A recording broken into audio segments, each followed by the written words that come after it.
স্বাগত দীপ্ত সংবাদে, সাথে আছি আমি নুজহাত রাহনুমা। ত্রয়োদশ জাতীয় সংসদ নির্বাচনে প্রার্থীদের মনোনয়নপত্র জমা দেওয়ার শেষ দিন আজ। 11 ডিসেম্বর জাতির উদ্দেশ্যে ভাষণের মাধ্যমে ত্রয়োদশ জাতীয় সংসদ নির্বাচনের তফসিল ঘোষণা করেন প্রধান নির্বাচন commissioner AMM Nasir Uddin. 18 December তফসিল সংক্রান্ত সংশোধিত প্রজ্ঞাপন জারি করে ইসি। সংশোধিত তফসিল অনুযায়ী মনোনয়নপত্র বাছাইয়ের তারিখ 4 জানুয়ারি। রিটার্নিং কর্মকর্তার সিদ্ধান্তের বিরুদ্ধে আপিল দায়েরের তারিখ 5 জানুয়ারি থেকে 9 জানুয়ারি। আপিল নিষ্পত্তি 10 জানুয়ারি থেকে 18 জানুয়ারি। প্রার্থিতা প্রত্যাহারের শেষ দিন 20 জানুয়ারি। প্রতীক বরাদ্দ 21 জানুয়ারি এবং 12 ফেব্রুয়ারি হবে ভোট গ্রহণ।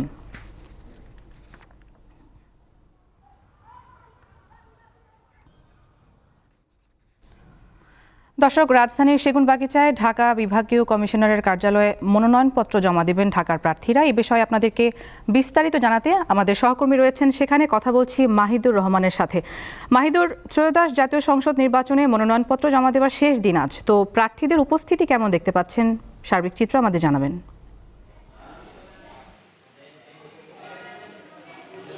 অন্যান্য দিনের থেকে কিন্তু আজকের দিনটা খুব বেশি গুরুত্বপূর্ণ, যার কারণটা হচ্ছে যে আজকে মনোনয়ন জমা দেওয়ার শেষ দিন। আজকে কিন্তু ঢাকার যে মহানগরের 15টি আসন আছে, এই 15টি আসনের মধ্যে 13টি আসনের প্রার্থীরা তাদের মনোনয়নপত্র জমা দিবেন। এবং আরেকটি তথ্য জানিয়ে রাখি যে আজকে ঢাকা মহানগরের যে হেভিওয়েট প্রার্থীরা, তার মধ্যে রয়েছেন বিএনপির ভারপ্রাপ্ত চেয়ারম্যান তারেক রহমান, এনসিপির আহ্বায়ক নাহিদ ইসলাম, খেলাফত মজলিসের মামুনুল হক এবং জামাতের আমির ডক্টর শফিকুর রহমান, তাদের সকলেরই আজকে মনোনয়নপত্র জমা দেওয়ার কথা রয়েছে। যেহেতু গতকালকে এনসিপির সাথে জামাতের একটা সমঝোতা হয়েছে, সে কারণে আজকেই কিন্তু অন্যান্য দিনের থেকে একটু বেশি আনাগোনা শুরু হয়েছে। আমরা সকাল থেকেই দেখতে পাচ্ছি যে নির্বাচন আজকের এই বিভাগীয় কমিশনারে রিটার্নিং কর্মকর্তাদের উপস্থিতি বেশ বাড়ছে। তবে আমরা এখনো পর্যন্ত কোনো প্রার্থীকে তাদের মনোনয়নপত্র জমা দেওয়ার জন্য এখনো পর্যন্ত কোনো প্রার্থীকে এখানে উপস্থিত হতে দেখি নাই। আপনি জানেন যে ত্রয়োদশ জাতীয় সংসদ নির্বাচনে জাতীয় সংসদ নির্বাচন ও গণভোট অনুষ্ঠিত হচ্ছে আগামী 12 ফেব্রুয়ারি। এই নির্বাচন ঘিরেই মনোনয়ন ফরম দাখিলের শেষ দিন আজ। বিকেল 5টা পর্যন্ত মনোনয়নপত্র সংগ্রহ ও জমা দেওয়া যাবে। জাতীয় সংসদ নির্বাচনের সামনে রেখে রাজনৈতিক দলগুলোর মধ্যে প্রার্থী মনোনয়ন এবং প্রাথমিকভাবে মনোনীত প্রার্থী বদলের তোড়জোড় কিন্তু চলছে। ইতিমধ্যে আমরা দেখেছি যে একই সঙ্গে জোট গঠন ও পুনর্বিন্যাসের প্রক্রিয়াও এগোচ্ছে। কে কোন দলের প্রতীকে নির্বাচন করবে তা আরও স্পষ্ট হবে আজ মনোনয়ন জমা দেওয়ার শেষে। কারণ নির্বাচন কমিশনার ঘোষিত তফসিল অনুযায়ী কিন্তু আজকেই শেষ দিন আগ্রহী প্রার্থীদের রিটার্নিং বা সহকারী রিটার্নিং কর্মকর্তার নিকট মনোনয়নপত্র জমা দিতে হবে। আমি আপনাকে একটু জানিয়ে রাখতে চাই যে গত 11 ডিসেম্বর তফসিল ঘোষণার পর থেকে গতকাল পর্যন্ত মোট 2780 জন প্রার্থী পর্যন্ত মনোনয়নপত্র সংগ্রহ করেছেন। তবে এখনও পর্যন্ত মাত্র 31 জন প্রার্থী এ পর্যন্ত তাদের মনোনয়নপত্র জমা দিয়েছেন। আজ শেষ দিনে এই সংখ্যা উল্লেখযোগ্য হারে বাড়বে বলে কিন্তু ধারণা করা হচ্ছে। তবে আমরা জানতে পেরেছি যে তফসিল অনুযায়ী মনোনয়নপত্র জমার সময় বাড়ানোর বিষয়ে এখনও পর্যন্ত কোনো নতুন সিদ্ধান্ত নেওয়া হয়নি। নির্বাচন কমিশন থেকে জানানো হয়েছে এখনও পর্যন্ত মূল যে সময়সূচি সেটি বহাল রয়েছে। তবে যদি দেশের সকল রাজনৈতিক দল সম্মিলিতভাবে সময় বাড়ানোর অনুরোধ করে তবেই কমিশন বিষয়টি বিবেচনা করতে পারে। তবে রাজনৈতিক দলগুলো যদি দ্রুত সময়ের মধ্যে আসন বিন্যাস কার্যক্রম শেষ করতে পারে তাহলে আজ রিটার্নিং কর্মকর্তার কার্যালয়গুলো ব্যাপক ব্যস্ত সময় পার করবেন। তবে আমরা সকাল থেকে দেখেছি যে এখনও পর্যন্ত শুধুমাত্র রিটার্নিং কর্মকর্তা বা বিভাগীয় কমিশনের অফিসারদেরকেই কিন্তু আমরা এখানে উপস্থিত হতে দেখেছি। এখনও পর্যন্ত কোনো প্রার্থীকে তাদের মনোনয়নপত্র জমা দেওয়ার জন্য এখনও পর্যন্ত কাউকে উপস্থিত হতে দেখিনি। মনোনয়নপত্র জমা দেওয়ার জন্য যদি কোনো প্রার্থী এখানে এসে মনোনয়ন জমা দেয়, আমরা আপনার মাধ্যমে সেই বিষয়টি নিশ্চিত করব। এই ছিল এখানকার সর্বশেষ আপডেট। ধন্যবাদ আপনাকে। দর্শক, রাজধানীর সেগুনবাগিচা থেকে যুক্ত ছিলেন সহকর্মী মাহিদুর রহমান।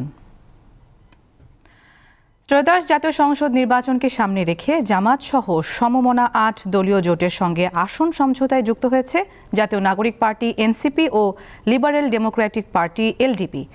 গতকাল ব্রিফিংয়ে এনসিপি জানায়, ওসমান হাদিকে হত্যার পর দেশের রাজনৈতিক প্রেক্ষাপট পাল্টে গেছে, তাই জামাতের সাথে নির্বাচনী জোট করেছে তারা। অবশেষে জামায়াত সহ সমমনা ৮ দলীয় জোটের সঙ্গে আসন সমঝোতায় যুক্ত হয়েছে জাতীয় নাগরিক পার্টি এনসিপি ও লিবারেল ডেমোক্রেটিক পার্টি এলডিপি। রবিবার সন্ধ্যায় রাজধানীর জাতীয় প্রেস ক্লাবে সংবাদ সম্মেলনে এ তথ্য জানান জামায়াতে ইসলামীর আমির ডক্টর শফিকুর রহমান। পরে বাংলা মোটরে দলের অস্থায়ী কার্যালয়ে সংবাদ সম্মেলনে এনসিপির আহ্বায়ক নাহিদ ইসলাম জানান, সমঝোতার জন্যই এই বৃহৎ ঐক্যে যুক্ত হওয়া। দুটি দল আমাদের সাথে সম্পৃক্ত হয়েছে, এলডিপি এবং এনসিপি। একটু আগে আমাদের সাথে তাদের বৈঠকটা সমাপ্ত হয়েছে। এই নির্বাচন সুষ্ঠুভাবে সম্পন্ন করার জন্য, প্রতিযোগিতা পূর্ণ করার জন্য এবং যাতে আধিপত্যবাদী কোনো শক্তি আমাদের এই গণঅভ্যুত্থান পরবর্তী অগ্রযাত্রাকে ঠেকাতে না পারে, সেজন্য আমাদের বৃহত্তর ঐক্য প্রয়োজন। সেই তাগিদ থেকেই আমরা জামাতে ইসলামী এবং তাদের যে সমমনা ৮ দল রয়েছে তাদের সাথে আমরা কথা বলেছি এবং তাদের যে নির্বাচনী সমঝোতা, জাতীয় নাগরিক পার্টি এনসিপি সেই নির্বাচনী সমঝোতায় সম্মত হয়েছে। জামায়াত আমির বলেন, জোটের 10টি দল নিজেদের মধ্যে আলাপ আলোচনার মাধ্যমে 300 আসনে প্রার্থী নির্ধারণ করেছে। এনসিপির আহ্বায়ক জানান, আগামীকাল সমঝোতায় থাকা প্রার্থীদের তালিকা প্রকাশ করা হবে। আমাদের একটি মজবুত নির্বাচনী সমঝোতা, সারা বাংলাদেশের 300 আসনে আমরা বসে নিজেদের মধ্যে আলাপ আলোচনার মধ্য দিয়ে বিভিন্ন আসন আমাদের মধ্যে আমরা নির্ধারণ করেছি।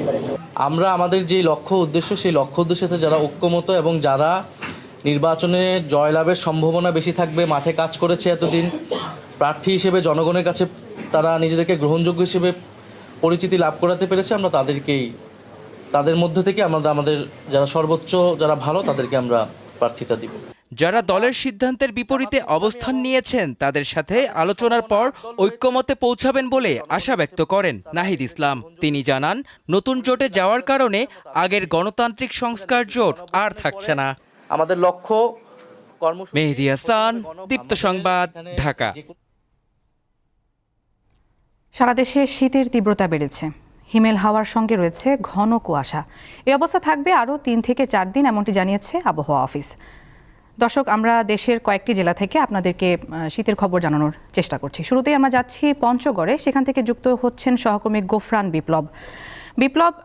শীতের তীব্রতা জনজীবনে কেমন প্রভাব ফেলেছে এবং আরেকটি বিষয় জানাবেন, এই যে অতিরিক্ত শীতের কারণে রোগ ব্যাধির প্রকোপ কি দেখা যাচ্ছে?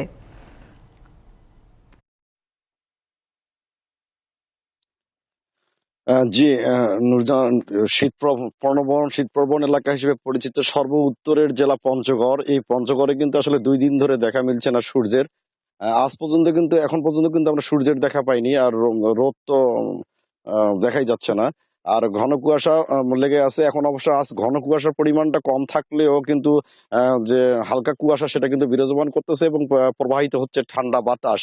আমি কথা বলেছি তেঁতুলিয়া আবহাওয়া অফিসের সাথে, তিনি আমাকে যেমনটি জানিয়েছেন, আজ সকাল 9টায় সর্বনিম্ন তাপমাত্রা 12.0 ডিগ্রি সেলসিয়াস রেকর্ড করেছে এবং দিনের যে সর্বোচ্চ তাপমাত্রা 16.7 ডিগ্রি সেলসিয়াস রেকর্ড করা হয়েছে এবং বাতাসের আর্দ্রতা রেকর্ড করা হয়েছে 94% এবং বাতাসের গতিবেগ প্রতি ঘন্টায় রেকর্ড করা হয়েছে 10 হতে 12 কিলোমিটার। গতকাল এই তাপমাত্রা ছিল 13.3 ডিগ্রি সেলসিয়াস এবং দিনের যে সর্বোচ্চ তাপমাত্রা 17.7 ডিগ্রি সেলসিয়াস এবং বাতাসের আর্দ্রতা ছিল 95% এবং বাতাসের গতিবেগ প্রতি ঘন্টায় ছিল 10 হতে 12 কিলোমিটার। তারা আমাকে যেমনটি জানিয়েছেন যে আসলে জানুয়ারির প্রথম সপ্তাহ পর্যন্ত কিন্তু এইরকম আবহাওয়ায় বিরাজমান করবেন। আর আপনি যেমনটি জানিয়েছিলেন, আসলে জনজীবনের প্রভাব, আসলে জনজীবনের এখানে কষ্টের সীমা নেই। বিশেষ করে যারা খেটে খাওয়া মানুষ আছে, দিন মজুর আছে, ডে লেবার আছে, তাদের আসলে কষ্টের শেষ নেই। কারণ তাদের কাজের সকাল সকাল তারা অনেকেই কাজে যোগ দিতে পারছেন না ঠান্ডার কারণে।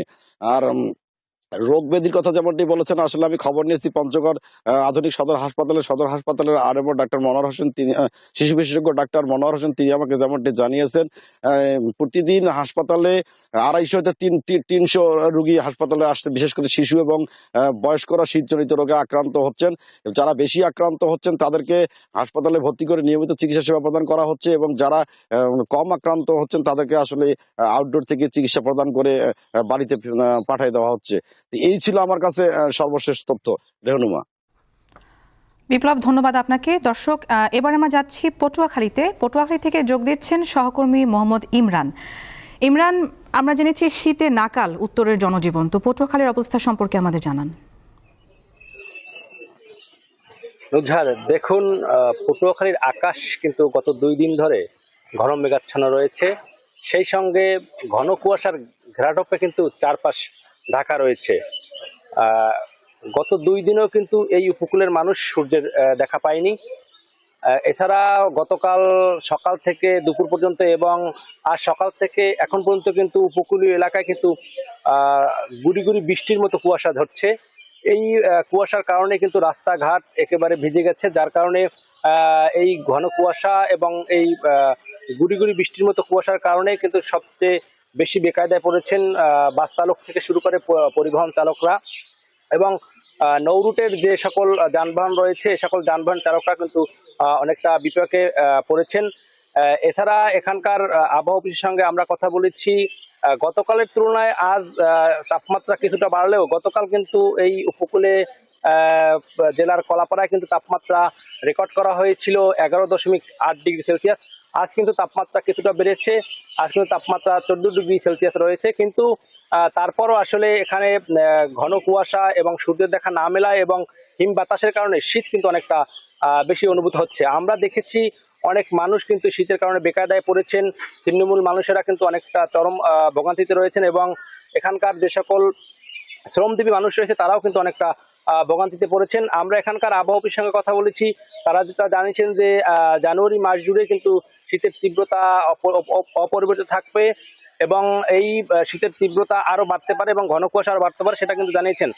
আমরা বিভিন্ন হাসপাতালে খবর নিয়ে জানতে পেরেছি পটুয়াখালী জেলার কিন্তু বিভিন্ন হাসপাতালে আমরা দেখেছি যে শীতজনিত অনেক রোগীর সংখ্যা কিন্তু আসলে এই পটুয়াখালীতে বেড়েছে। বিশেষ করে এই যে সকল আক্রান্ত রোগী রয়েছে তার মধ্যে শিশু এবং বৃদ্ধ রোগীর সংখ্যা আসলে বেশি রয়েছে। তো নুজহাত, আসলে পটুয়াখালী থেকে আমার কাছে এই ছিল সর্বশেষ। আপনাদের দুজনকেই ধন্যবাদ। সর্বশেষ পটুয়াখালী থেকে শীতের পরিস্থিতি নিয়ে যুক্ত ছিলেন সহকর্মী মোহাম্মদ ইমরান। পর্যটকের ঢল নেমেছে বান্দরবানে। হোটেল, মোটেল, রিসোর্টগুলোতে নেই তিল ধারণের জায়গা।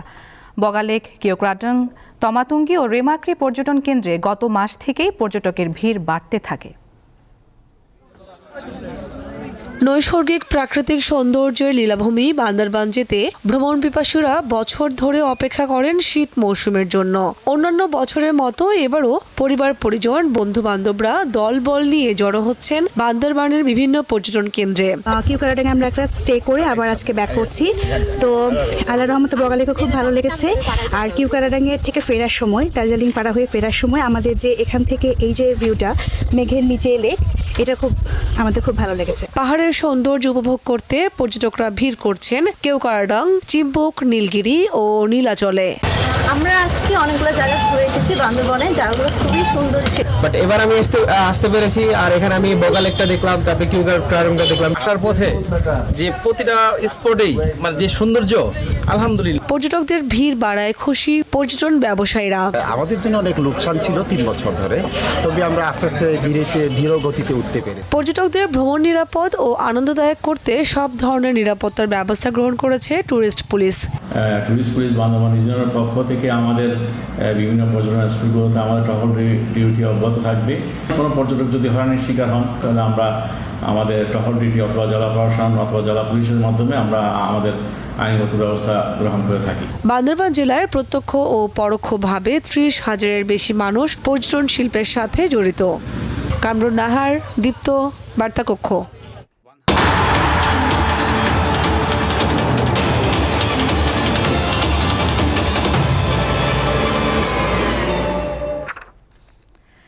এবারে জানিয়ে দিচ্ছি খেলার খবর। 1.5 বছর পর আজ মাঠে গড়াচ্ছে নারী ফুটবল লীগ। রাজধানীর কমলাপুর স্টেডিয়ামে বেলা 3:30টায় প্রথম ম্যাচে বাংলাদেশ পুলিশ ফুটবল ক্লাবের প্রতিপক্ষ বাংলাদেশ সেনাবাহিনী। সন্ধ্যা 6:45টায় ফ্লাড লাইটের আলোয় গতবারের চ্যাম্পিয়ন নাসরিন স্পোর্টস একাডেমির মুখোমুখি হবে নবাগত বিকেএসপি ফুটবল ক্লাব। মাঠে নামার আগে পুলিশ মাত্র একটি অনুশীলন সেশন পেয়েছে। নবাগত রাজশাহী স্টার্স সবার আগে দল গোছালেও আজ পর্যন্ত অনুশীলনে নামতে পারেননি ঋতুপর্ণা চাকমা, আফিদা খন্দকাররা। জাতীয় দলের খেলোয়াড়দের পাশাপাশি দেশের বিভিন্ন জেলা থেকেও খেলোয়াড় নিয়েছে তারা।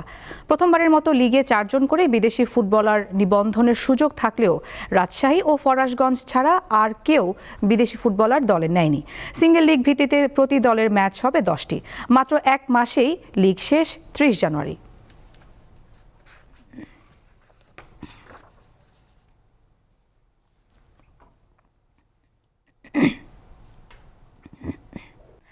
দর্শক, এই ছিল এখনকার মতো। পরবর্তী আয়োজন বেলা 1টায় বাণিজ্য সংবাদ দেখার আমন্ত্রণ। এছাড়া আরও তথ্যের জন্য চোখ রাখুন দীপ্তর ডিজিটাল প্ল্যাটফর্মগুলোতে। ধন্যবাদ সবাই।